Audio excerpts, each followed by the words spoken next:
Let me just, a brief introduction to this team. This is a group of scholars from Northeast Normal University in Changchun, China, with whom I've been collaborating for many years. A number of these folks have done visiting scholarships with us here at Penn in the possibility development work, and they've hosted me in going over to their university to see what they're doing in action. So some of my closest colleagues over the course of my career, and it's a real honor to have them here following up on the Seeds for Progress presentation. So Fei and company, take it away.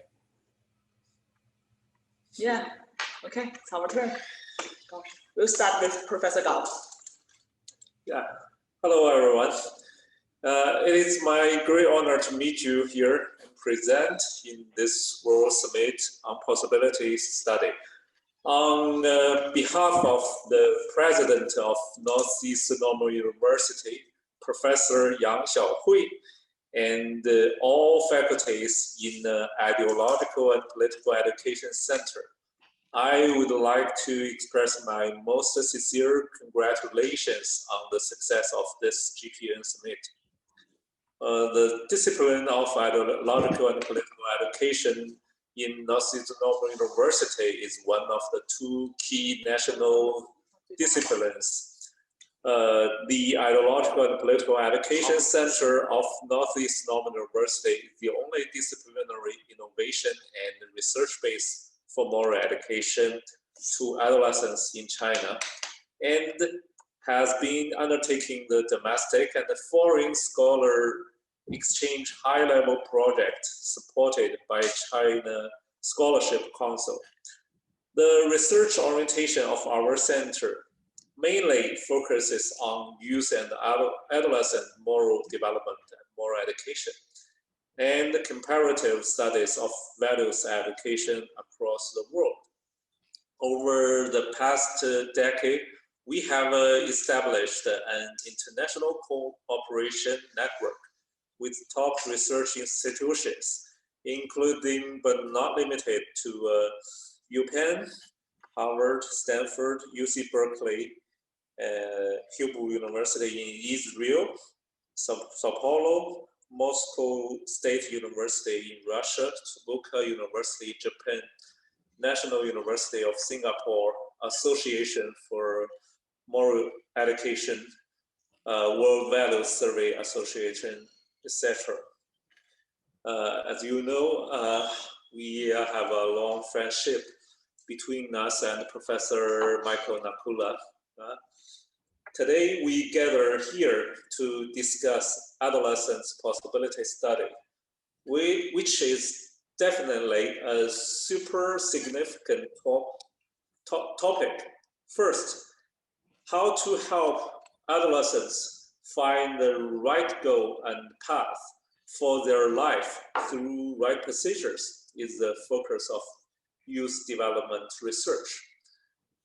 Professor Michael Nakula intends to help young people conceive of and achieve goals they would like to pursue. Second, this is the common issue faced by all ethnic groups and cultures, because globalization brings people around the world into a community with a shared future of mankind.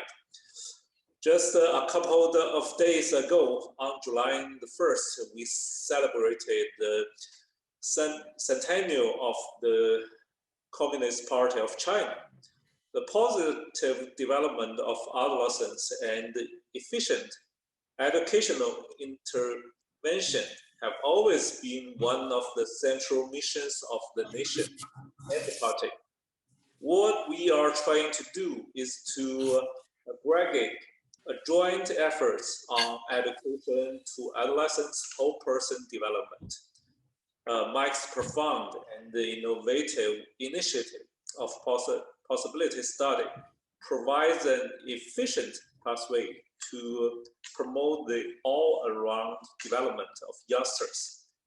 Finally, this research is full of humanistic caring. It enlightens adolescents to think about who they are, what kind of persons they want to be, and most importantly, how they could become those persons. On this point, we definitely share the same goals with Mike and his initiative, well echoes to Professor Jiang's philosophy in education. What I offer is just what you really need. In this sense, IPAC is firm in the partnership in GPN and will play an active role. We are more than happy to offer possible intellectual and resource support. In the early stages, Professor Jiang and Professor Feng have been engaged in this course, and the first step of the initiative, the research in China, we focus on the publicity of Mike's theory on possibility. Due to this consideration, we reached out to one of the 4 top publishers in China, Sanlian Bookstore Publishing House, and made a budget of 500,000 RMB, which equals to about 71.5 thousand US dollars, translation and publishing of Professor Michael Nakula's books series. We also designated a special faculty, Dr. Mao Shishui, to full coordinate the whole translation process among 4 principal parts: Mike, the author, US publishers, Chinese publishers, and all the translators. We are sure the publishing of the Chinese version of Mike's books would arouse great attention in the related academic circles in China. For the research per se, due to the COVID-19, planned mentoring practices have to be temporarily paused. However, Fei and Bo have been actively involved in the weekly online project meeting and have played an active part in project designing. We are looking forward to the further promotion and success of Mike's research. Though he has already gained a lot, and we have all learned a lot due to our partnership. Again, I, on behalf of Professor Yang, all faculty members in the center, and myself, sincerely wish this first GPN Summit a great success. Thank you.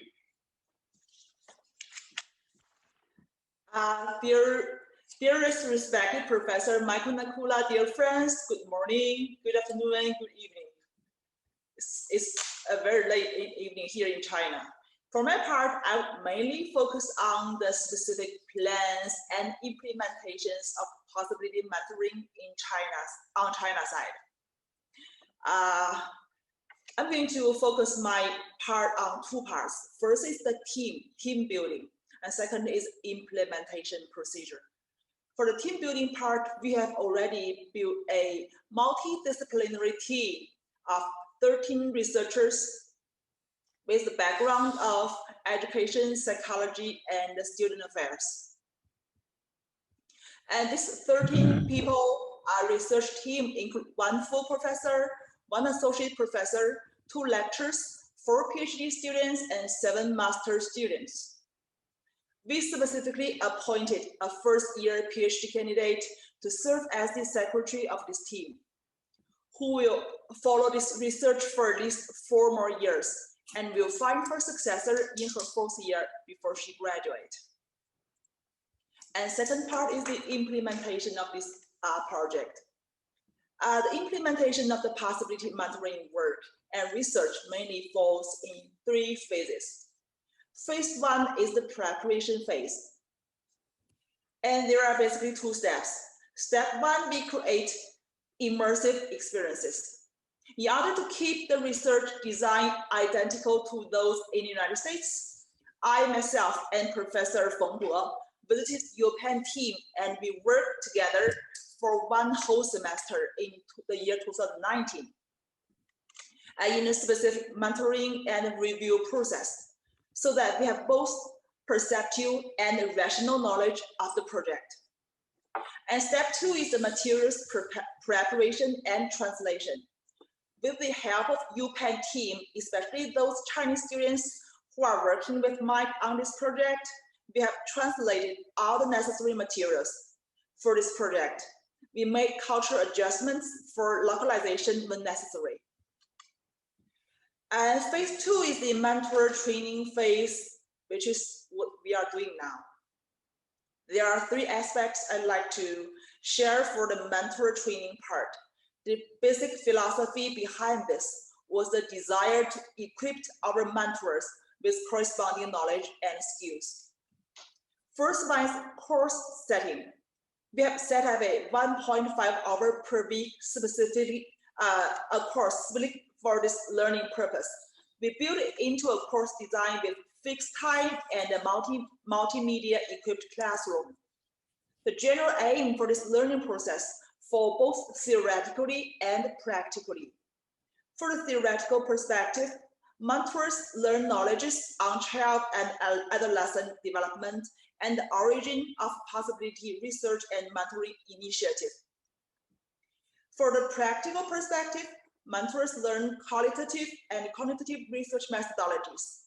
Besides, mentors are those who finally have direct contact with those K-12 students, the mentees, so that what they have learned theoretically in this phase could be tested in their mentoring practice. The final aim for this learning process are training qualified mentors to anchor the research of possibility mentoring in China and building a researcher database in China for research of positive mentoring in the long run. And the second part is teacher selection. In the Northeast Normal University team, Professor Gao, Professor Feng, and myself serve as the reading guides on select materials on theories and practices. And researchers from UPenn team, including but not limited to Professor Mike Lacula and D. Flavio, they are our consultants. We consult them when we have questions. And the Chinese students from UPenn team are good resources of case studies and experience sharing. And third part is materials selection.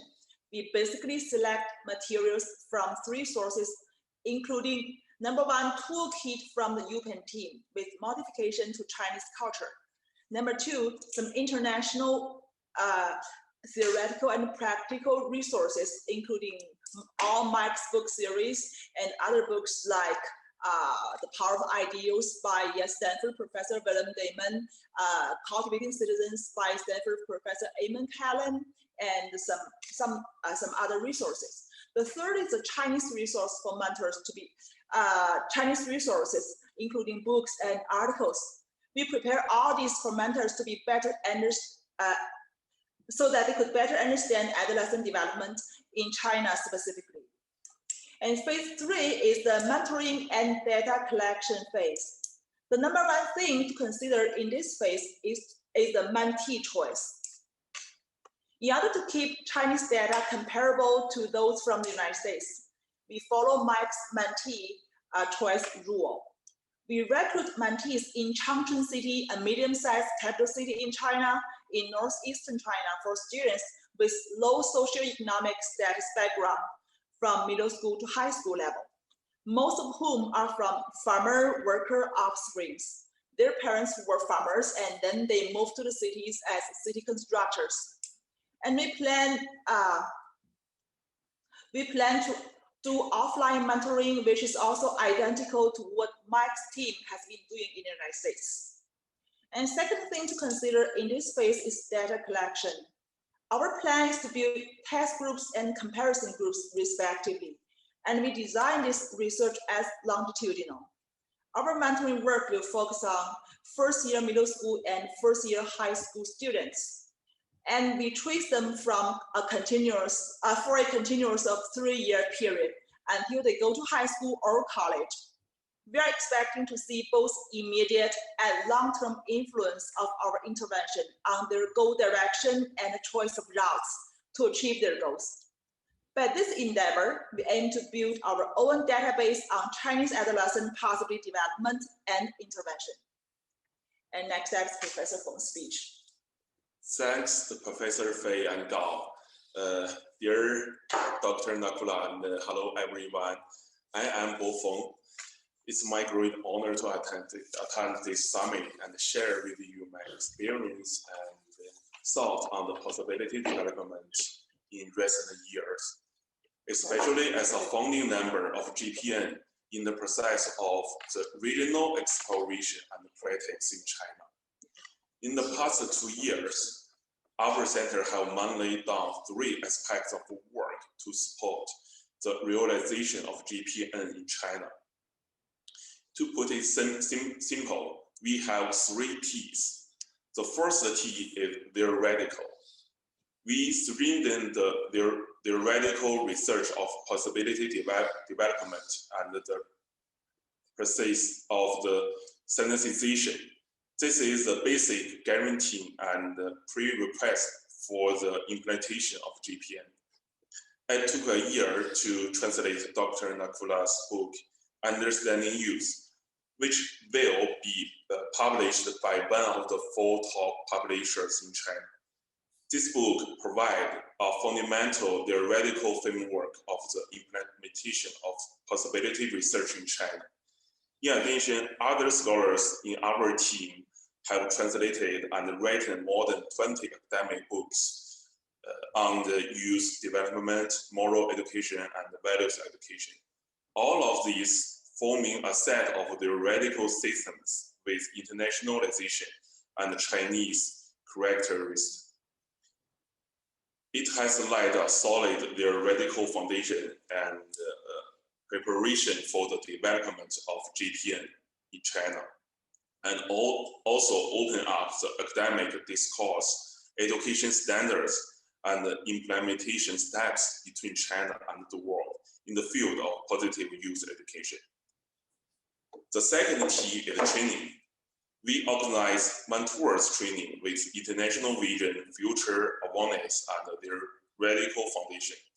As I have seen, in the United States, Dr. Nakula organized a group of teachers and students with professional, academic, and management background to join in this program. Cooperative member states also need such a professional team. In China, we have done 3 tests. One is to use the resource of our own school to carry out training courses to train a group of master and doctoral students with their radical foundation and practical experience. The second is to use the social resource to develop a training course for psychology teachers in middle school in the whole city, which is the teacher force for school-based training. The third is to be fully supported by Mike's team at UPenn.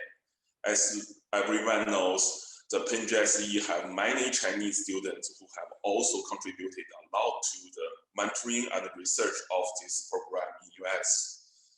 So I think these overseas students are more familiar with the real problems of Chinese students and are very clear about the real need of Chinese students. And also they have the right academic background and first-hand experience. The third T is the team. We try to recruit a network of mentees. We believe that if we want GPN to have a global significance, the sample choice is particularly rare. The target population should meet the following 3 criteria. The first one is the choice of Chinese mentees should be comparable to that of American mentees. Mentees from both countries should be selected from the similar age range and socio-economic status. Second, the Chinese mentees are designed to be selected from low-income families. They really need people who they could trust to show them more possibility of choice for their future, which they could not get from other families or friends. The third is these mentees should represent the majority of low SAS students in China. In other words, they should be a good representation of urban disadvantaged student group in China, so that the future result and the data of our research could be generalized. We are now cooperating with a welfare school in Changchun called Hope, H-O-P. More than 4,000 students from 70 schools in the city have received free extracurricular subject course from low-income families with laid-off workers and migrant farmer laborers. So these are some thoughts and practice on GPN in China. Thanks, Mike. Thanks, everyone. Wish the GPN have a successful implementation in the future. Thank you very much. Thank you, Bo, Dee, and Fei. That was phenomenal, and it's very humbling to hear how seriously and thoroughly you've been doing the work.